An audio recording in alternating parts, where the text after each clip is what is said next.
Labdien! Sveiciens no Lietainās Kuldīgas.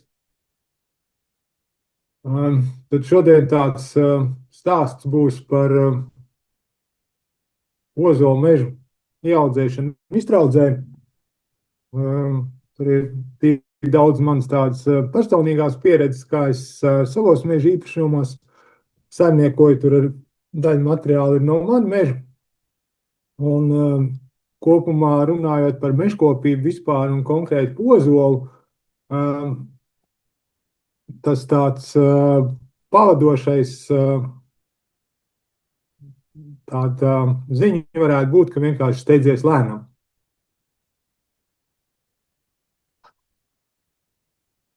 Tātad nedaudz sev pareklamēšu, ko es ikdienā nodarbojos. Tātad es esmu gan meža īpašnieks, gan arī mežsaimniecības pakalpojumu sniedzējs. Es nodarbojos ar meža īpašumu apsaimniekošanu. Un tātad daru visu to, kas tur meža īpašumos ir vajadzīgs, cirkņu plānošana, izpilde, meža atjaunošana, jaunoču kopšana, darbs, kas saistīts ar meliorācijas sistēmu uzturēšanu. Viņas bieži vien ir vecas un kaut kādas ierobežojumi gan meža augšanā, gan meža strādē no aizdambētiem grāviem. Tāpatās man arī svarīgi saprast to dabas daudzveidības novērtēšanu mežā, jo jāsaprot, ka mežs tomēr ir dabiska ekosistēma un tur ir daudz dažādas dzīves būtnes. Un tad, veicot saprātīgu mežsaimniecību, mēs varam arī būt tā, lai cilvēkam labi un dabai labi. Kā es arī sniedzu konsultācijas par mežu apsaimniekošanu, cilvēki man par reizēm var piezvanīt, uzrakstīt e-pastu, padomus nekad neatsāku. Tad mājaslapa, kur man var atrast, ir mežsunvidi.lv.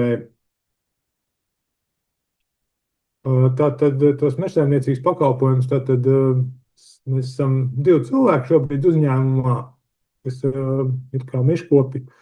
Tā es strādāju no Kuldīgas, un man kolēģi strādā no Rīgas, un tad tā praktiskā darbība ir vai nu pa kurzem, vai nu par vidzem ar kaut kādu zemgalu pa vidu. Tur varat aicināt ciemos mūs uz mežu, un tad mēs arī atradīsim labāku risinājumu, kā to jūsu meža īpašumu apsaimniekot. Bet šodien būs tāds par ozoliem. Tātad nedaudz padalīšos ar to, kā tie ozolu baļķi ceļo pa Eiropu. Es savulaik, kādu ilgu laiku, esmu Zviedrijā strādājis, un Dienvidu Zviedrijā ir gan diškabāžu meži, kur diškabāžas ir kā sortiments, un pa vidam tur tiek ozolu zāģēti. Un tad kaut kāda nojausma no tā viss ir, kā tas darbojās, un ir kaut kādas prakses, kas Latvijā nav, un ko mēs noteikti varētu pārņemt, un jau vienmēr ir jautājums, kur to ozolu likt, un tā, bet vidus Eiropā ir ļoti labs ozolu tirgus ar labām cenām. Tad būtībā tas vidus Eiropas modelis ir tāds, kad ozols tiek pārdots no veselu koku, viņi gāž viņu no meža velk ārā vesels kokus, un pēc tam vienam kokam varbūt pat 2 un 3 pircēji. Tad atnāk pirmais pircējs, nopērk baļķi daļu, ko viņam vajag, un tad ir otrais, un tad ir trešais pircējs. Un tādā veidā tas meža īpašnieks no tā koka var dabūt vislabāko cenu. Un tad arī katrs tas apstrādātājs dabū tieši tādu materiālu, tā kā ir vajadzīgs. Tas ir nedaudz pretēji tam mūsu pieņemtam modelim, kad mums ir sortiments 3 metri, 2,50, un tad viss tiek sagriezts kaut kādos sortimentos.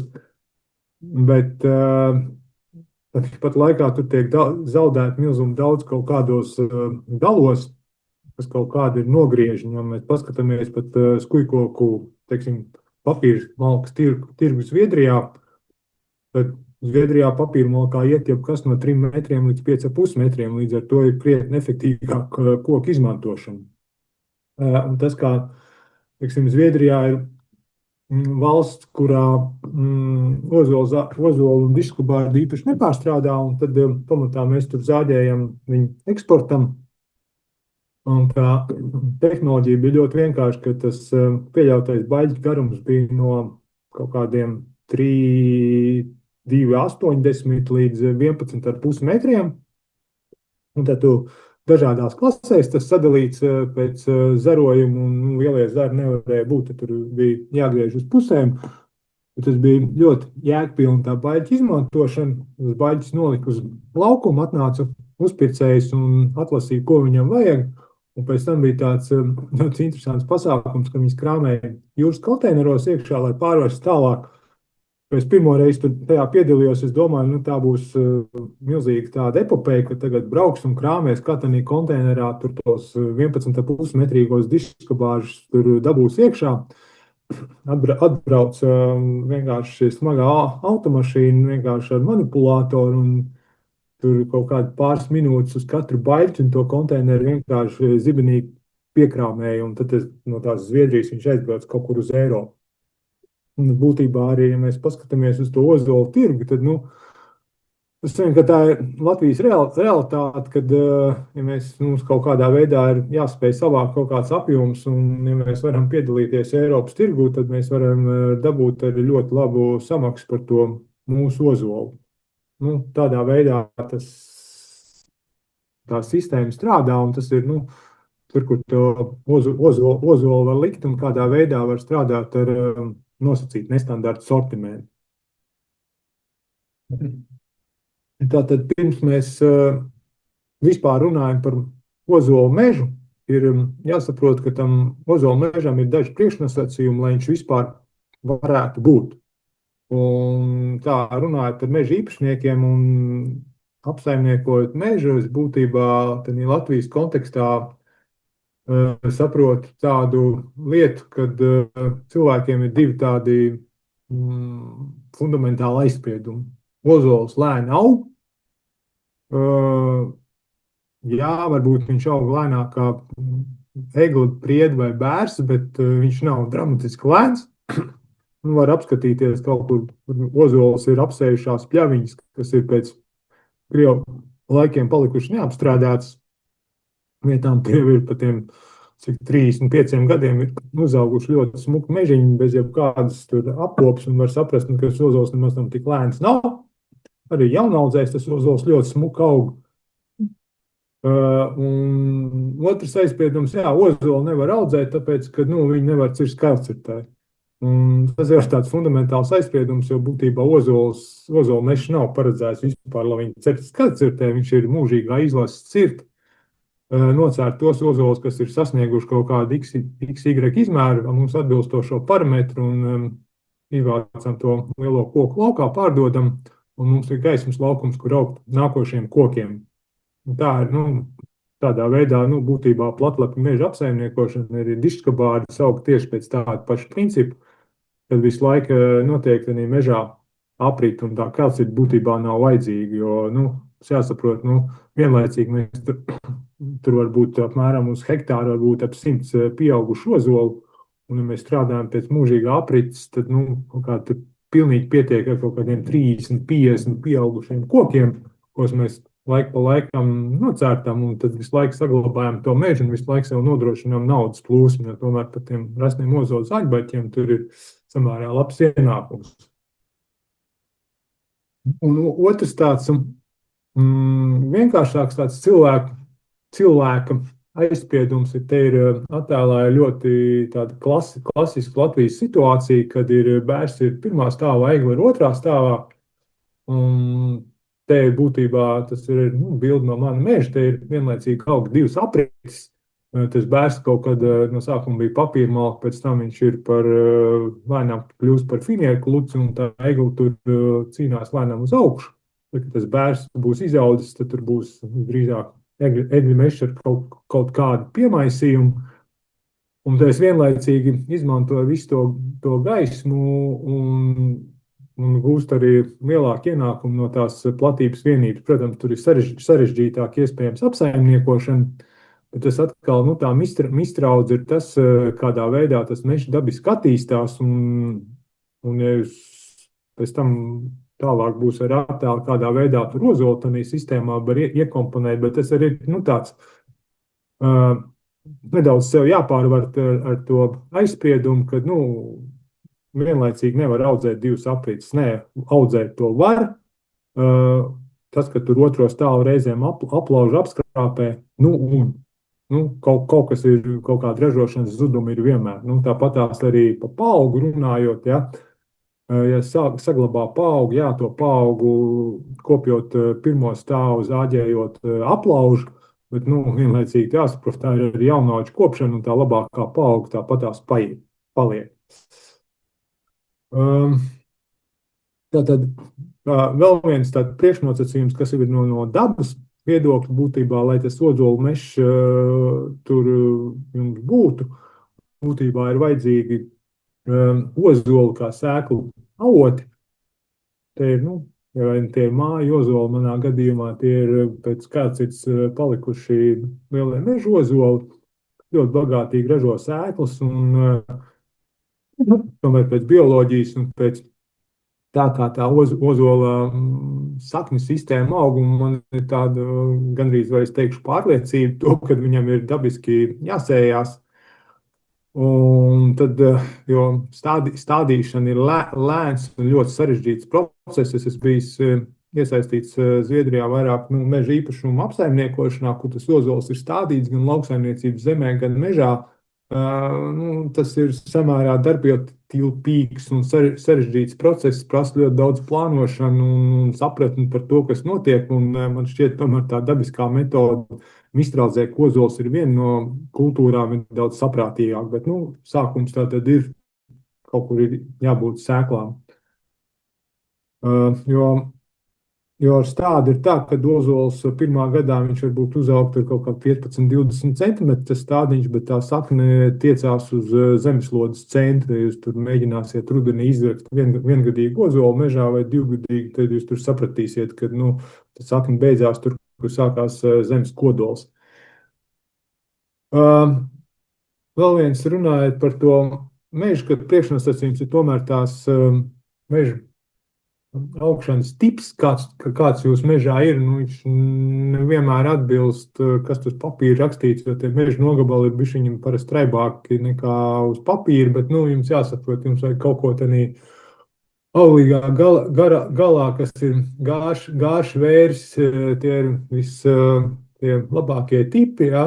Ozols var augt gan slapjā gāršā, gan slapjā vērī un būtībā arī lietņā. Ja viņi nav milzīgi slapi, jo ozols ir ļoti plastisks sugu, jo dabā es esmu redzējis, viņš aug visur. Bet tas nenozīmē, ka viņš tur var būt produktīvs. Viņš arī Zviedrijā kalnos aug uz klintīm, gan arī kā vienīgā koku suga. Un es esmu redzējis, ozolu sēkla arī iesējās kaut kādā tur purvā vienkārši. Tur viņi arī spēja izaugt, bet tur viņš nekad nebūs produktīvs, jo tās. Jūs vizuāli to varat mežā noteikti. Jums jāsaprot, ja jums tur aug ievas, lazdas vai kaut kas no šās sērijas, tad tur visreālāk arī augs ozols. Tas ir, ievas ir tipisks platlapju meža, uz mitro pusi pavadošā suga rosis un pārējais. Ja.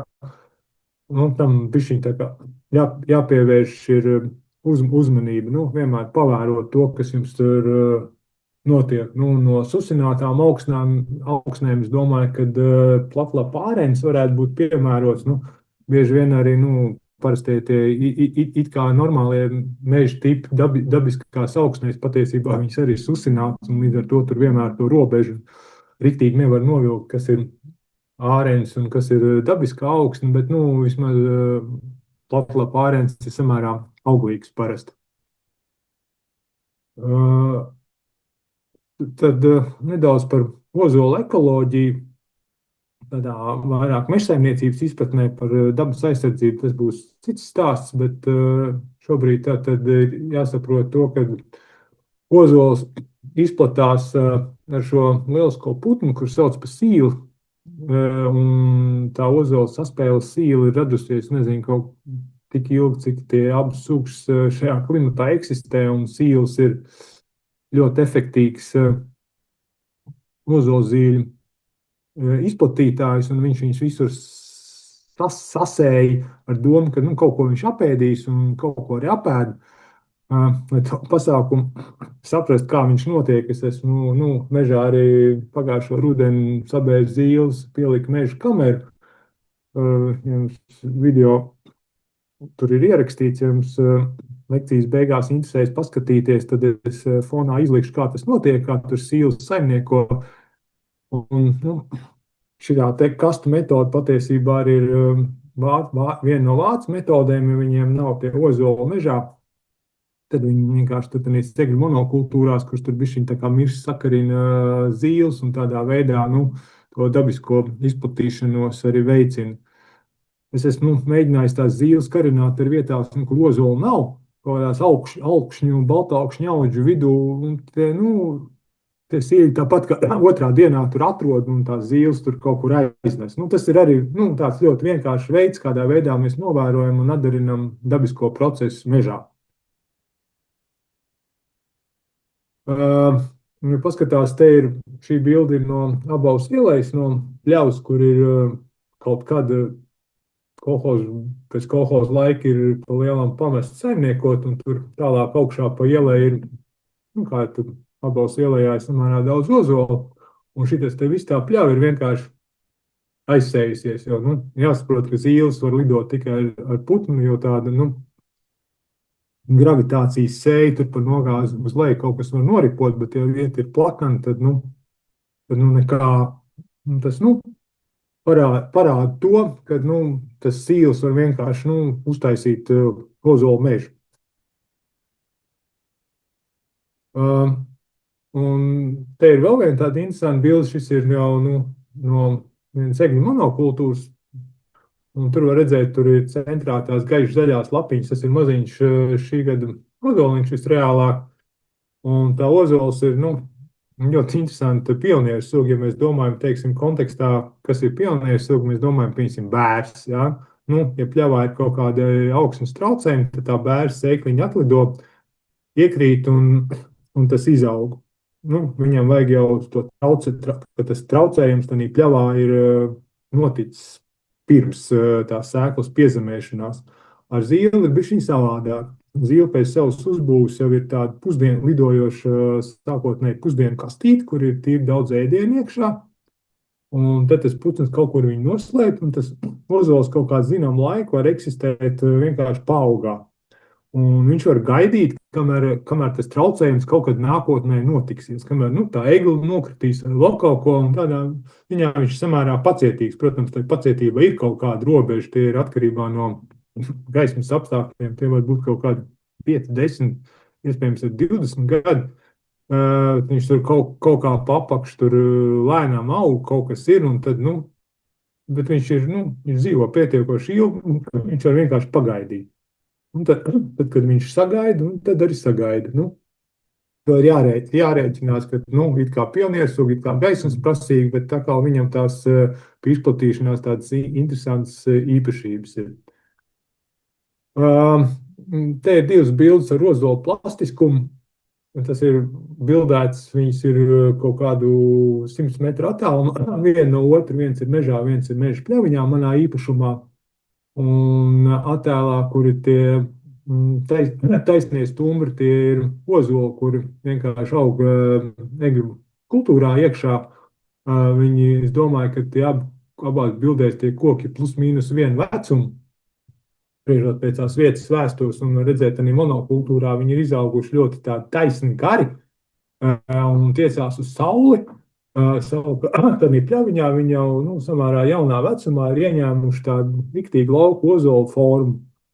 Un tas ir tipiski platlapiem, arī dišskabārdas aug tieši precīzi tāpatās kļavas un visi pārējie platlapi šādā formā aug.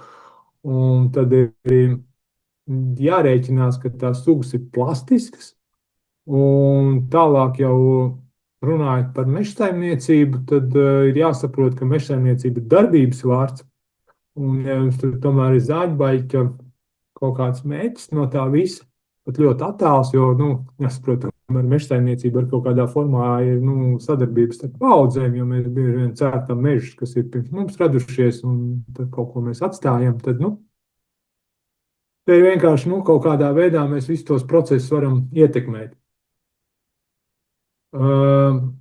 Bet nedaudz par to ozolu lomu, kāda viņa var būt saimnieciskā mežā, pat nepretendējot to, ka tas tagad ir naudas koks, vairāk te kā, kā palīga koks, kas visu to mežaudzu veido. Tad pirmais, tas, kas ir jāsaprot, ir, viņš ar mākslīgā intelekta palīdzību izmanto, te ir divas sakņu sistēmas. Viena ir pa vienā pusē šitā eglē, kurai pamatā saknes pa augšu un kaut kas aiziet uz apakšu, lai neapkrīt. Otrs ir ozols, kuram ir kaut kas pa augšu, bet pamatā saknes sistēma ir apakšā. Un, tā kā mēs sakrustojam, tad mēs iegūstam to, ka tās saknes sistēmas tur nosedz dažādas augšņu slāņus. Un kāpēc tas ir svarīgi? Tāpēc, kad viena no lietām, kas nosaka tā mežaudzes augšana, ir mitruma pieejamība. Mums tas klimats visu laiku tur var būt sauss, var būt slapjš, un tagad līst, un pēc tam var mēnesi nelīt, un ilgāk kā pa gadiem. Un tad vienkārši sanāk, tas ozols to ūdeni var pacelt audzē augstāk. Un tā egla ar kaut kas tiek, jo tomēr jāsaprot, ka mežā ir pa lielam egli gan ozols, ir mikorīzes augi, un tur ir kaut kādas sēnes, kas visu to ūdeni arī pārnēsā. Tā transportē, kā to pareizi nosaukt, un tad arī tas viss tur kopā darbojās. Līdz ar to tas ozols dara arī tā augstas mikroklimata veidošanai. Un kāpēc eglei būtu svarīgs ūdens un vispār kāpēc tur ozolu vai egli vajadzētu audzēt, viens no iemesliem ir astoņzobu izgrauzes, kad reāli vienīgais dabiskais veids, kā tikt ar to izgrauzu galā, eglei ir viņu noslīcināt sveķos. Un, lai egle varētu saražot sveķus, viņai vajag ūdeni. Un te viņi vienkārši noslīcina. Tanī brīdī, kad eglei pietrūks mitrums, viņi nevar saražot svečus, tad izgrauzes viņu uzvar. Punkts. Un, tā ir tā viena ekoloģiskā loma, kāpēc cilvēki saka, ko es atstāšu jaunaudzē ozolu. Nevajag jau viņus daudz, tu vari atstāt 50 kokus uz hektāru vai 30, tas jau dos ļoti daudz. Otra lieta, te ir tāda bildes, kas varbūt mums nevienmēr saistās. Tad vienā pusē, kur ir tie stāvie taisnie stumbri, tā ir egļu monokultūra, kas iespējams ir jebkura meža īpašnieka sapnis, tur pameža nav. Nekāda un paaugs arī nav, tur var visu nocirst vienā paņēmienā, mēs iegūstam daudz kubikmetrus. Bet tai ainai ir tā otra puse, tur tā apakšā tā garākā bilde ir tas, par ko tā egļu audze pārvēršās tad, kad uzpūš vējš. Un ko dara tur rudzulauks, ne tie kvieši laikam. Tas labības lauks var saprast par to dinamikas modeli, kas notiek tajā struktūrā, kad mēs ieviešam, kad daba auga daudz viena vecuma un vienas struktūras augi. Te viņi, teiksim, tā viļņošanās ir sinhrona, un tā kustība viņi viens otru riktīgi nebalsta, jo viņi visi kustās vienā virzienā, un tad, labība saveldrējās, koki vienkārši kaut kādā brīdī nolūst. Tanī brīdī, ja mēs egļu monokultūrā iestādām kaut kādus, viņi tur ieaug ozolu. Ozolam ir pilnīgi cita tā stumbra lietas izturība. Viņš kustās savādāk, līdz ar to viņš izjauc to vēja ritmu, un tā audze vairāk visi nevar locīties vienādi. Viņai nāk kustības jau pretējos virzienos, un tas nozīmē to, ka būs mazāk iespēja pa vēgāzi, jo egli patiesībā ir tāds ļoti riskants koks. Tas sevišķi mūsdienās, kad mēs audzējam lapu kokus, tad viņiem apmēram pusgadu ir lapas, pusgadu nav lapas.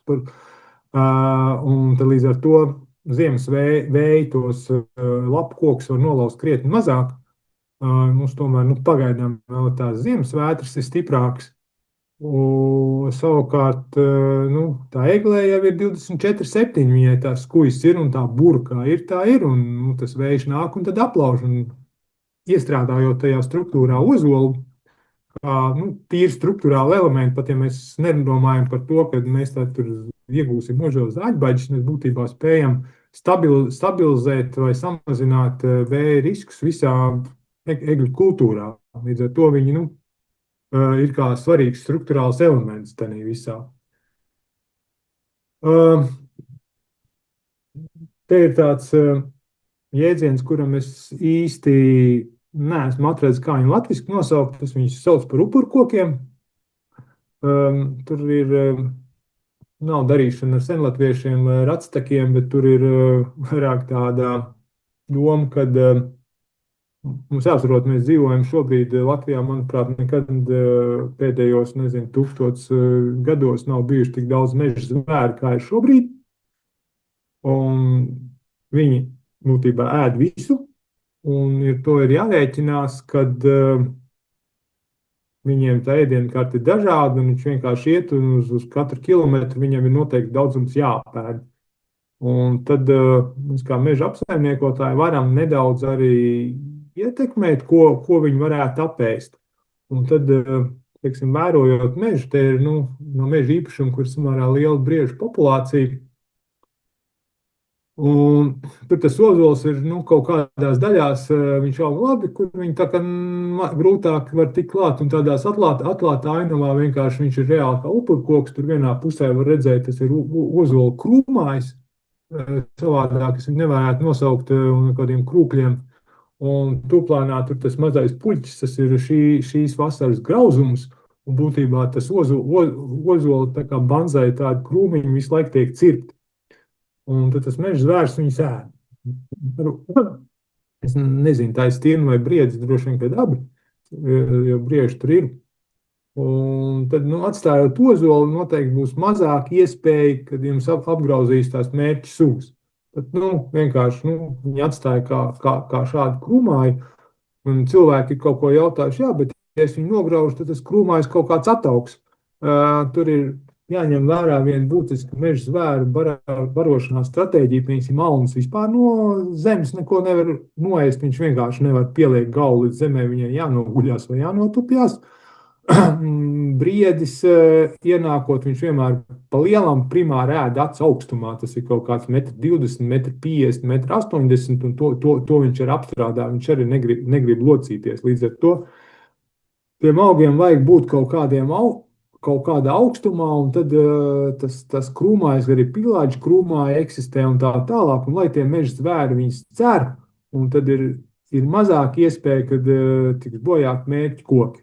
Jo no meža zvēriem vaļā jūs mūsdienās netiksiet, ņemot vērā, ka Latvijā tik daudz briežu, kā 1900. gadā izlaida 7 briežus, un tagad viņi kāds, nezinu, cik tur tie 1000 noēd mežu, kaut kādā veidā tad tas ir jādara, un šis ir viens no risinājumiem. Vienkārši saprast to, ka tā dabas daudzveidība var kalpot par mežstrādes instrumentu, lai samazinātu, teiksim, egļu priežu bojājumus.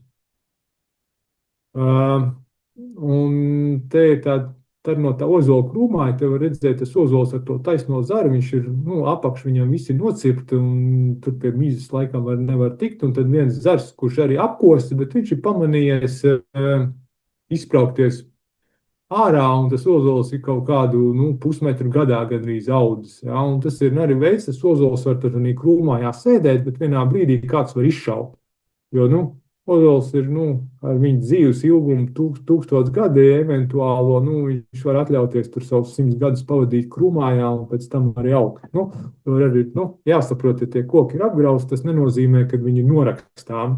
Un tādā brīdī viņš uzaugs tas centrālais dzinums par koku kaut kādā brīdī. Būs vienkārši ozola koks, kurš būs veiksmīgāks par pārējiem.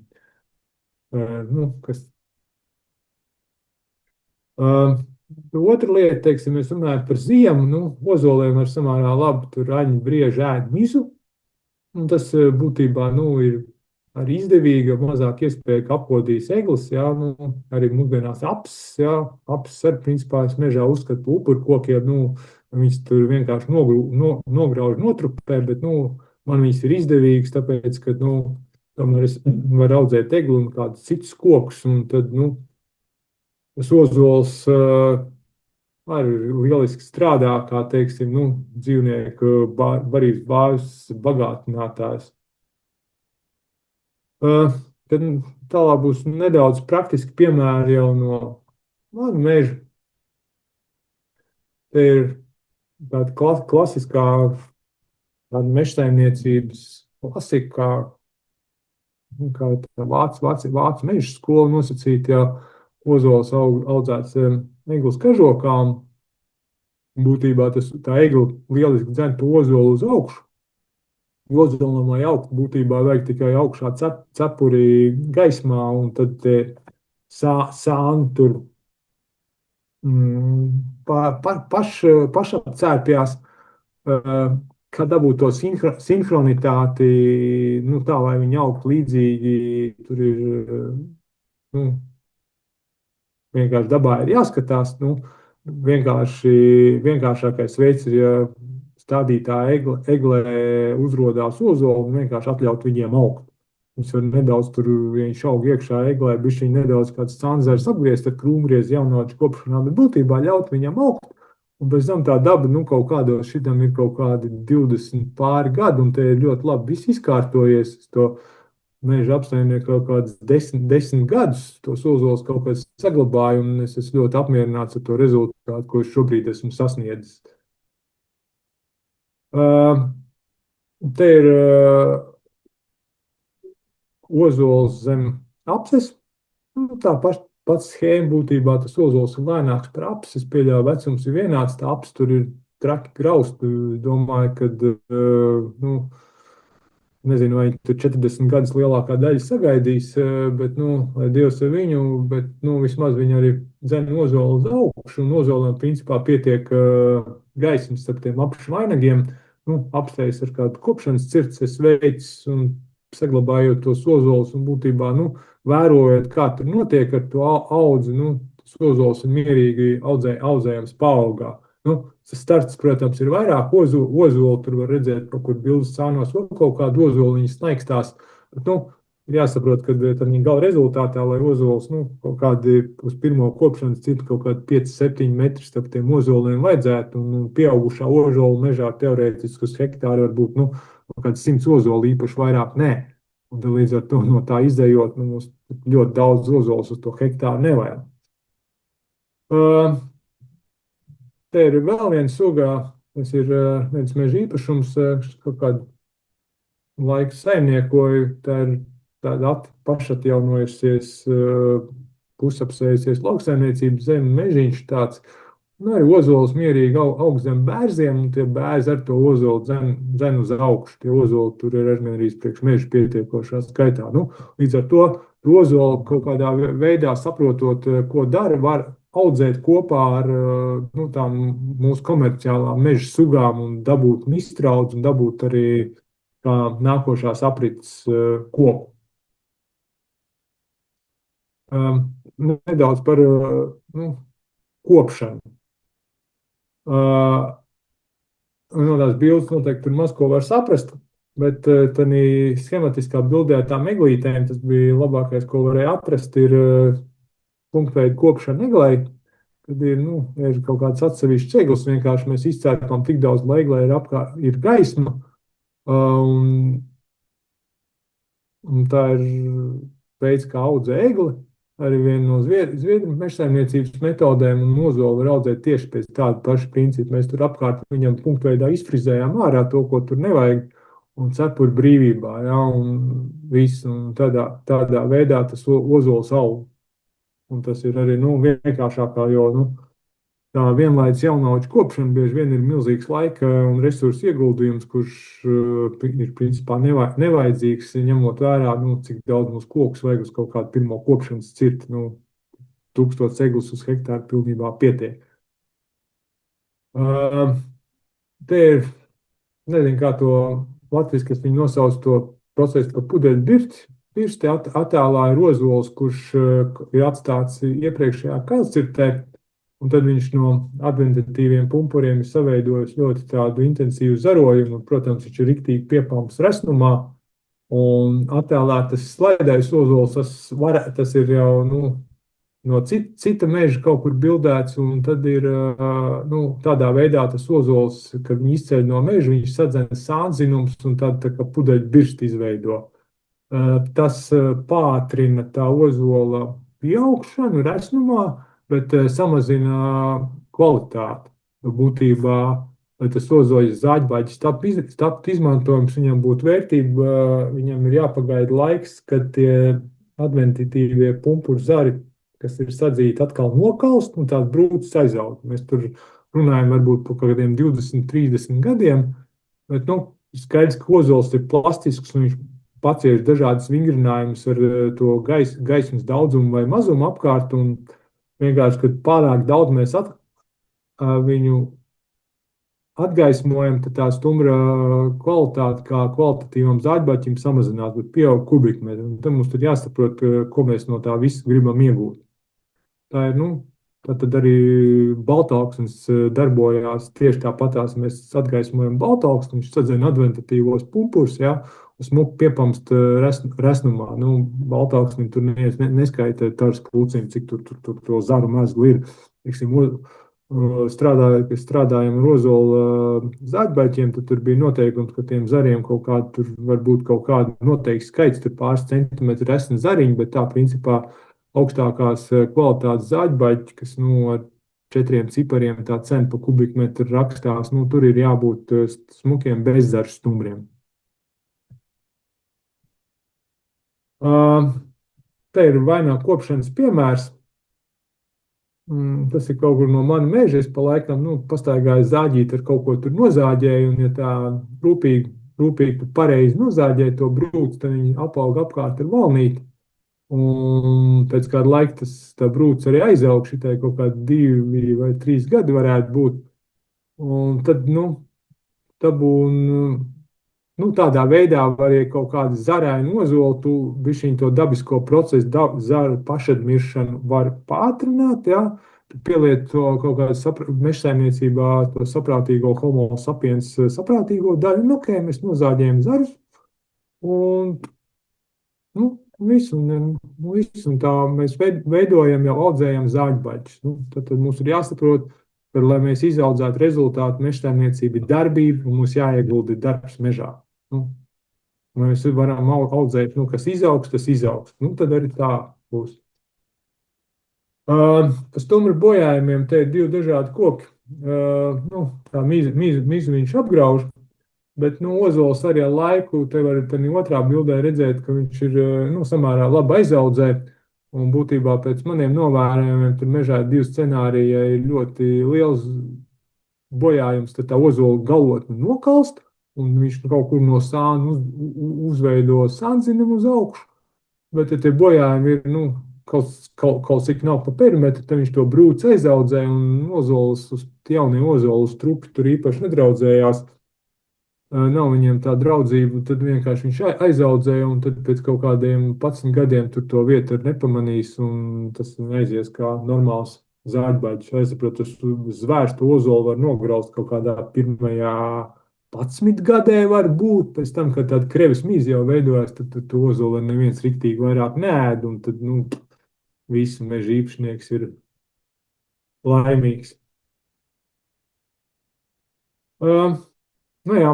Tātad tas bija tāds stāstījums par ozolu. Tas, ko blakus mežsaimniecībai dara vēl, man ir demonstrācija saimniecība Ladakstē, kuras pieņem ekskursantus un stāstu par mežu, kādā veidā es dabai tuvu mežā saimniekoju. Tāda interese ir, tad tos pasākums pa laikam es izsludinu. Ja kāda interese, lai es jums aizsūtu informāciju par viņiem, tad kaut kādā veidā piesakieties man privāti. Tie, kas ir aizmirsuši sākumu vai vēlos atgādināt, tad ikdienā ir, ko es daru, es praktisks mežkopis, praktizēju mežu apsaimniekošanu, cirsmu plānošanu, meža atjaunošanas, meliorācijas sistēmām un arī ar dabas daudzveidības novērtēšana, kas manā uztverē ļoti svarīgs faktors visā, ka tā mēs mežsaimniecību jāiet kopā ar dabas daudzveidību, un caur to dabas daudzveidību mēs varam panākt ar meža produktivitāti, jo jāatzīst, lai cik tas homo sapiens būtu gudrs, tomēr tie dabiskie procesi vienmēr ir gudrāki par mums, un ja mēs, protams, viņus kaut kā izmantot vai saprast, tad, tad mums ir labāk, jo ir jāsaprot, ka daba ir patiesa. Aizejot uz mežu, viņš ir patiesa, viņš ir tāds, kā viņš ir, viņš neko neslēpj. Tur viss ir redzams. Un ja mēs tur vienkārši to izmantojam savā labā, tad forši. Nedaudz ar izkokiem, kā hobijs nodarbojos, un te ir tas, kur man informatīvi var atrast, tur caur QR kodu reiziet uz mājaslapu, un ir YouTube kanāls, kur ir samērā daudz dažādu video var apskatīties. Es tur stāstu par to, kādā veidā es saimniekoju, ko es daru mežā, ko es domāju. Droši skatāties. Tā, droši vien, ka no manas puses tā tad varētu būt viss ir jautājumi kaut kādi. Rādījus kā sīlis sastāda ozolus. Nesaprotu jautājumu par sīļu rādījus. Sīles ozols stāda. Cik tālu sīlis lido droši vien? Sīles, es nezinu. Es nemāku atbildēt, ir dažādi pētījumi, kad teorētiski lielākā daļa ir 100 metru attālumā, var būt līdz 4 kilometriem. Tas ir ozols, un kā viņš izplatās, kā zīles lido pa gaisu.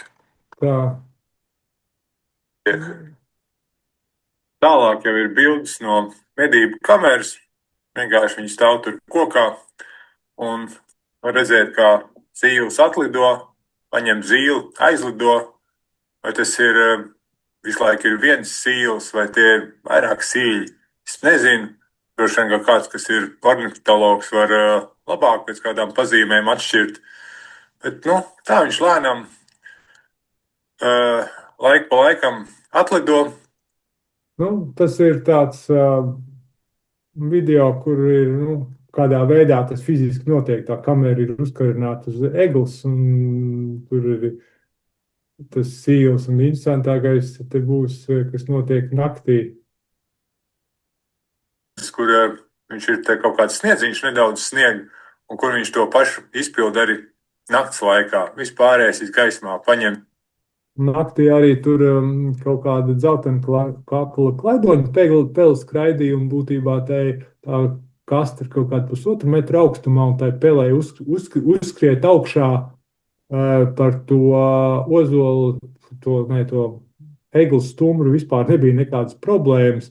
Viņi savāda zīli un kaut kur tur aizstiep. Tur jārēķinās to, ka tās zīles arī vēl kāds cits ēdīs. Tas sīls to lielāko daļu arī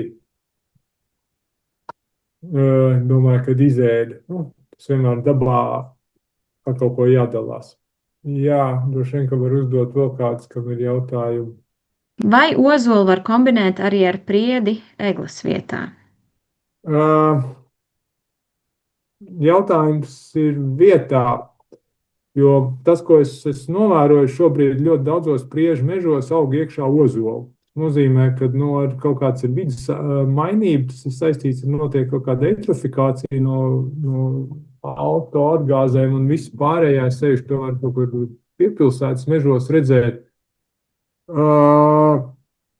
Un es nezinu, kāda tur būs ozola nākotne, ja? Jo pēc tās manas pārliecības, tad spriežu mežos, ja egla ir otrajā stāvā, ļoti bieži tur ir kaut kāds lāns, mētrājs, tās eglas tur eksistē.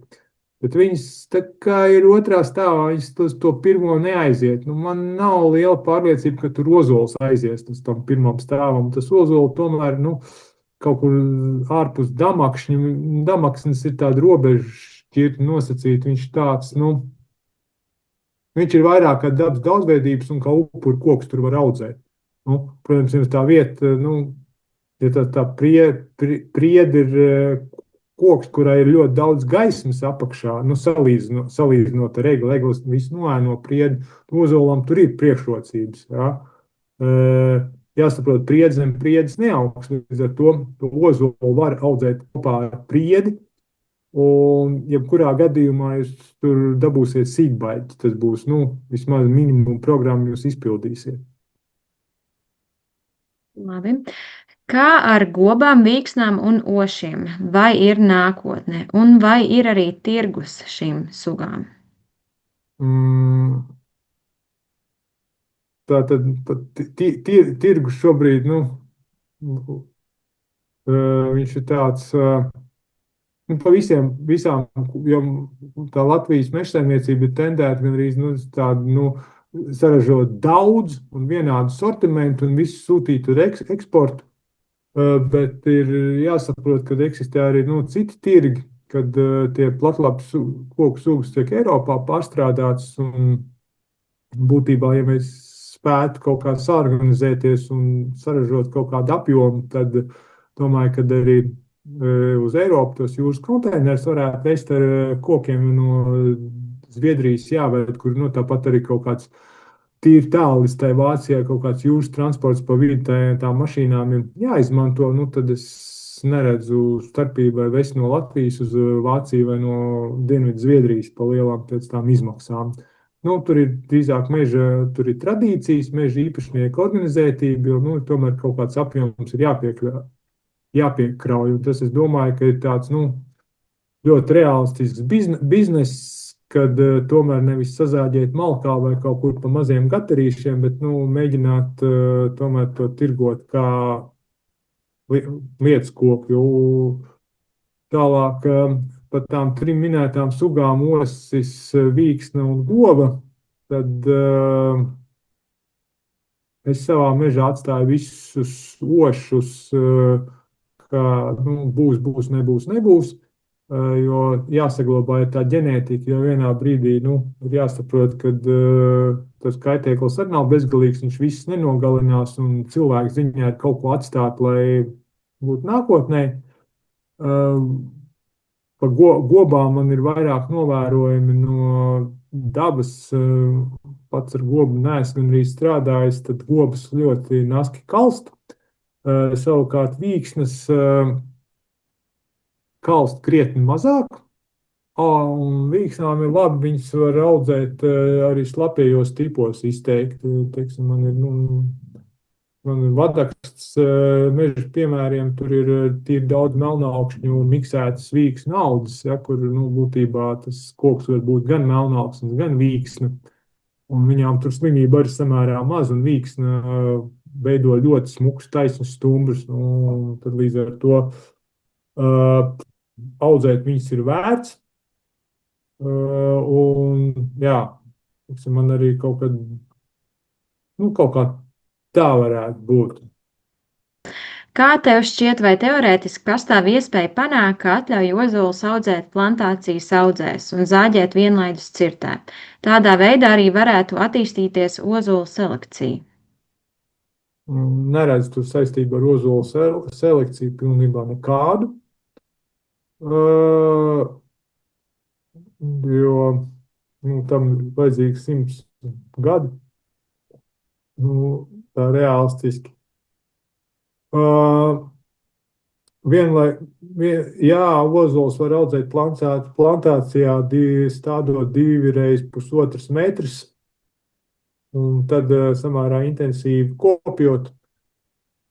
Tā Eiropā dara. Es esmu Zviedrijā strādājis, tur ir ozols audzēts kopā ar lapeglu, ozols strādīts puduros pa 7 kopā ar bērzu, izklaidus, kaut kā to lauksaimniecību zemi var apmežot.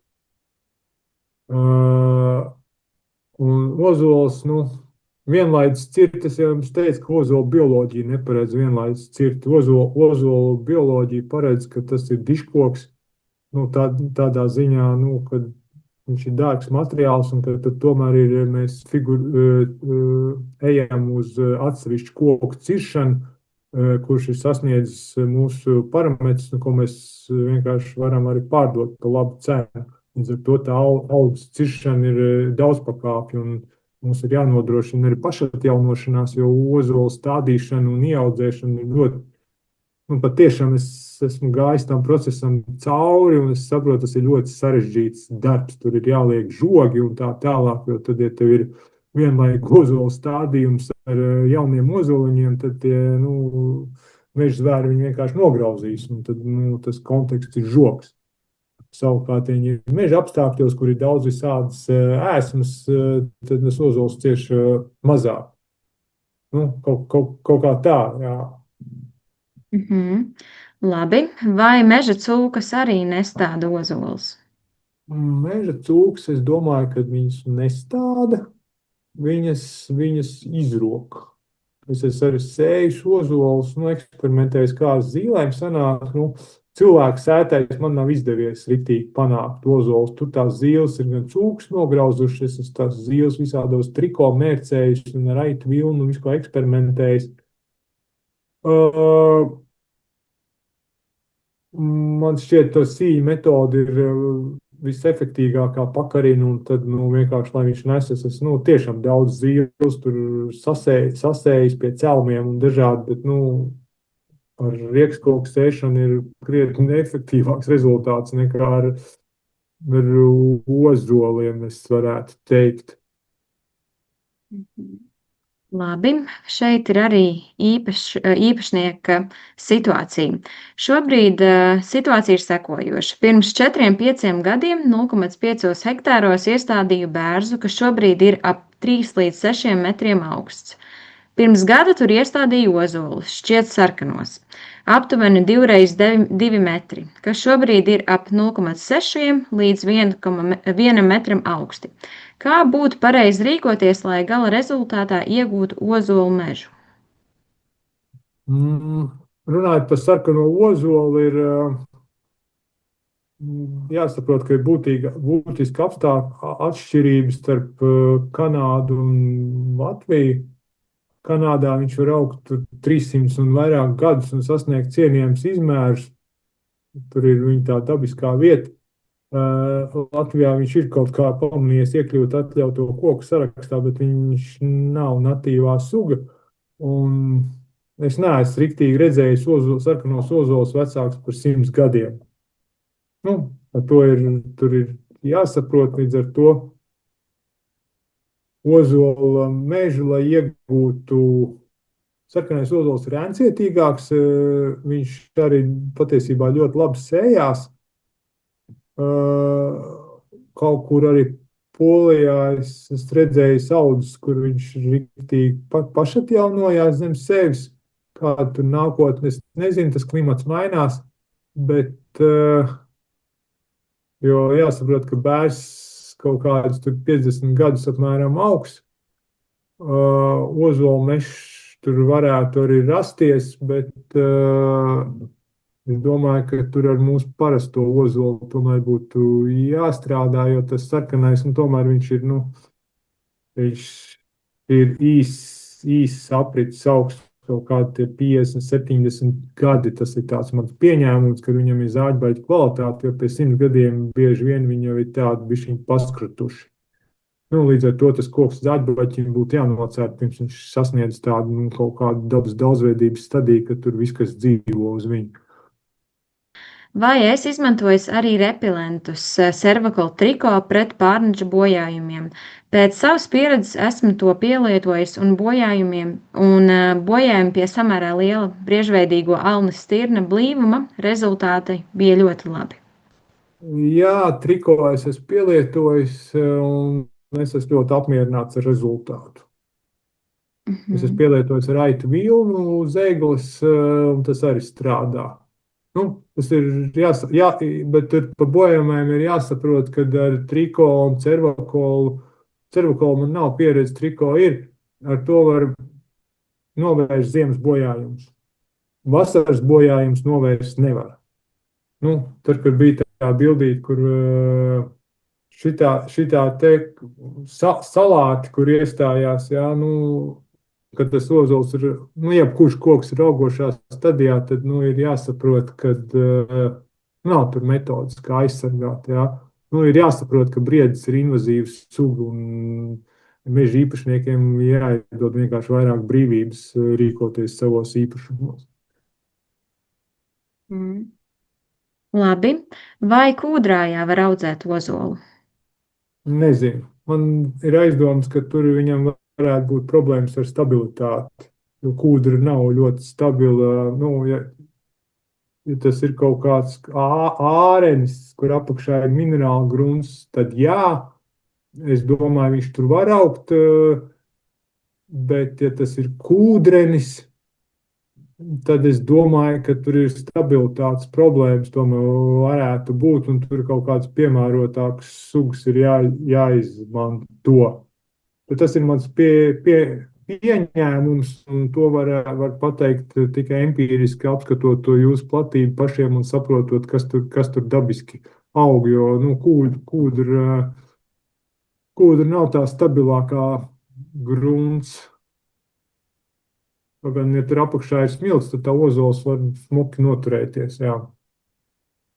Kurā brīdī vajadzētu sākt domāt par jaunaudžu kopšanu, ja ir 15 gadus vecu stādīta sēta ozola audze? Vai ir vērts domāt par audzes atzarošanu? Tā, pa jaunāču kopšanu tas ir vienkārši jāskatās, jo ozolām vajag brīvu cepuri. Nu, tas nozīmē, augšā viņam vajag gaismu. Tad es savā mežā vienkārši pastaigāju ar zāģīti, motorzāģi vai kaut ko tādu un veicu punktu veidu kopšanu. Es apšaudu, piemēram, no krūmvies vispār nekopu, nav jēgas. Nekādas to apsretināt, vai no atpeldēs bebrs pa upi vai briedis atnāks. Bet tam ozolam, jā, punktu veidu kopšana, tur vienkārši tas ir, nu, nevis tāds vienlaikus pasākums, un mēs iestādām, teiksim, egli, mēs zinām, tur tik un tik jaunauģu kopšanas, tad un tad tas un tas, tur iestādot egli, jums ir skaidrs, ko jūs darīsiet turpmākos 15 gadus. Ja jūs neizdarīsiet, tad viņi ar kaut ko aizaugs. Ar ozolu bišķi savādāk, tur jāskatās, un tā audze var dažādi uzvesties, un tam ozolam ir jāiedod gaisma augt uz augšu un jāstiep viņš uz augšu, lai vismaz ar domu, ka nu, kaut kāds pirmie 6 metri izauga zāģbaļķī. Nu, tas ir ar augstums, kur vēl kaut ko var darīt. 15 gados es domāju, ka ozols noteikti ir zemāks par to valdaudzes izmēru. Un tā atzarošana, jāskatās, kāda ir tā ozola struktūra. Viņam ir resna zara kaut kur apakšā, tad noteikti atzarošana palīdzēs. Nevajag censties nogriezt visas reizēm, ja man ir kaut kas, resna zara, tad es viņus nogriežu ar kaut kādu puļķi, ar domu, ka es atnākšu pēc pāris gadiem un nogriezīšu līdz zaru, vienkārši, lai nav pārāk daudz brūces. Un labākais laiks, lai griezt, ir kaut kāds vasaras sākums. Nevar, ja mums ir iespēja izvēlēties. Jo pa pavasarī ļoti aktīvs sēņu spors, kas lido pa gaisu. Bet tā tad, ja griež vasarā, tad koki ir slapji. Un koki to infekciju parasti noslīcina. Sulā vai sveķos. Līdz ar to, ja mēs kaut kādā sulošanas periodā, aktīvā veģetācijas sezonā tur to brūci apstrādājam, tad ir mazāk iespēja, ka tur infekcija iemetīsies iekšā. Vēlams to darīt tagad, lai tur tas zaru malas aizaugtu un lai pa kambrī tas kaut kāds sēni netikt iekšā. Jā. Labi, tad ir arī no meža īpašnieces komentārs. Viņa ir iestādījusi ozolas mistraudzē ar egli, mistraudzē ar lapegli, mistraudzē ar bērzu. Eglis panīka, priedes un ozols nograuza. Mistraudzē ar lapegli, ozols nograuza. Kopsavilkums dārgi, bet tomēr skaisti. Jā, tā ir ļoti tāds labs piemērs. Cilvēks ir visu izmēģinājis. Un vai egli tur ir jāskatās, ozols un eglai būtu jāaug kopā ir par skaitu. Skaitu vajadzīgs ozolam ir krietni mazāk, ja egli tomēr kaut kāda, vismaz 1000 kokus tur vajag uz hektāru, lai tur kaut kāda egļu kopība būtu. Ozola tur pietiek ar 100 kokus hektāru. Tad līdz ar to egli nunīcināt tur nevar. Priedis un ozols ir ļoti labs piemērs. Patiesībā tādā veidā cilvēks tic pie priedis, un ozols ir kalpojis kā upurkoks. Varbūt kāds var ielikt komentārā kaut kādu labāku vārdu, lai nav upurkoks, bet es neesmu spējis to izdomāt. Un izstrādājot ar lapeglu, var labu kombināciju. Cilvēks tik pie lapeglas un ozols kā upurkoks. Un tad tas parāda to, ka, mēs varam atstāt to daudzveidību, kas dabiski sējās, un tad tikt pie savas mēģis sūks caur to. Un tomēr skaisti, jā, tas ir tā mežsaimniecībā, kā privātam meža īpašniekam, tas meža skaistums ir tāds, kuram nav cenas. Man patīk un viss. Cik maksā tas, kas man patīk vai ko es daru? Labi, tad ir vēl daži jautājumi. Vai var izmantot sietu pret zvēriem un arī pret zarošanos? Pret zvēriem sietu izmantot var. Tātad individuāls aizsardziņas katram kokam viņa mežā strādā. Es esmu to arī nedaudz praksē darījis. Es esmu dažādas gan growtube, kā growtube latviski saucās, tāda plasmas caurulu speciāli koku audzēšanai izmanto. Tā ļoti labi strādā. Sieti strādā.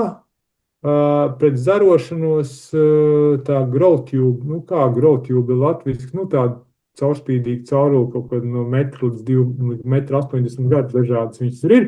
Viņas varētu pēc zarošanos nedaudz arī samazināt, tad viņš stiep to koku riktīgi uz augšu. Es tur saldos ķiršus, es tā stādīju, tad viņš man tur pāris gados 2 metrus uzstiep augšā, 2 laikam. Jā. Tas viena no zviedru klasikām bija viens cilvēks Zviedrijā bija audzējis ozolu mežu, kad katrs ozoliņš, kurš iesējās, viņš viņam aplika apkārt drāžu sieta tādu būri. Viņam bija pat speciāls nosaukums tajā audzēšanas metodē, es tādu viņu neatceros, bet, jā, un tad viņš pie ļoti kvalitatīvu ozolu mežu tā rezultātā ir ticis. Tad ir vēl viens jautājums. Pagājušajā gadā zem ozola sadīga daudz ozoliņu. Kā prātīgi izmantot? Pagājušais gads bija ļoti labs zīļu gads. Un teorētiski viens no veidiem tie ozoliņi ir mazi. Viņus varētu, ja zem ozola riktīgi neizaugs, ja tas, tā mamma ir pilnas veselības, tad viņi tur īpaši nepieļaus tur jaunās paudzes veidošanos. Viena metode kaut kādā ziemā, agrā pavasarī, vēlā rudenī vienkārši tos stādiņus izraut, tā kā zemi ir slapi, tad bieži vien, riktīgi slapi zemi ir tādi dubļi. Tad viņi, iznāk ārā. Ja mēs pamanamies tam mazam stādiņam netraumēt to sakni, tad mēs viņus ar koku skolu varam izlaist un kaut kur iestādīt. Tur ņemšanās tā ir, bet izdarīt to var. Un, teiksim, ar kaut kāds cits koku sugas, ko man reizēm ir gribējies iegūt, es tā pie stādījām esmu ticis. Arī egļu mežus atceros, teiksim, tā bērnības mežkopība, mēs ar tēvu kaut kādos graumalās vienkārši pavasarī rāvam eglis ārā, viņš smuka saknē nāca un pēc tam stādījām, un viss tas tur tā darbojās, un tā mežsaimniecība arī bija kaut kādos 30. gados, kad nebija lielās kokaudzētājs, tā tos stādus audzēja. Un tiem ozoliem, to pašu var, bet, vajag sagaidīt to slapjo, lai tas pats viņš iznāk ārā, jo vietām ozolu šogad var redzēt, tad pagājušajā gada sējums vai aizpagājušajā gadā, kad tas bija tas zīļu gads, viņi tā kā zāle vietām aug. Jā, un šeit vēl ir 2 ieteikumi vārdam upurkoks, ko arī varbūt potenciāli varētu izmantot segaudze un saimnieciskais upuris. Segaudze, manuprāt, ir tad, kad mēs audzējam kaut ko pret salnām pa virsu. Tas varētu kaut kādas salncietīgas kultūras, un tad pa virsu tas ir kaut kur salnainās vietās tā eglis, teiksim, varētu audzēt ar kaut kādu segaudzi. un cits platlapis. Mm, Saimnieciskais upurs, tas pats upurs jau tur ir, ka upurkoks ir vienkārši skaidrs, ka mēs to koku upurējam. Bet, jā, paldies par ieteikumu. Šobrīd izskatās, ka vairāk jautājumu nav. Un, ja arī pēkšņi kāds neparādīsies, tad es domāju, ka šo semināru arī varēsim noslēgt. Un tie, kas varbūt nebija sākumā pievienojušies, tad attiecīgi šis seminārs tika ierakstīts un tuvākajās dienās tiks publicēts ieraksts arī sociālo mēdīju kontos.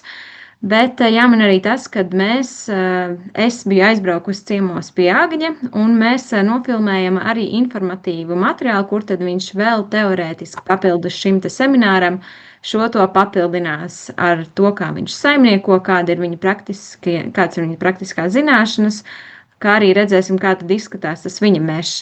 Līdz ar to varat gaidīt, ka arī tuvākajās stundās būs publicēts video materiāls biedrības sociālajos mēdījos saistībā ar apciemojumu pie Agņa. Bet tā kaut kā. Paldies tad Agnim liels par stāstījumu, un tad uz tikšanos nākamajos semināros. Jā. Paldies, un ceru, ka biju noderīgs. Tā tiekās mežā.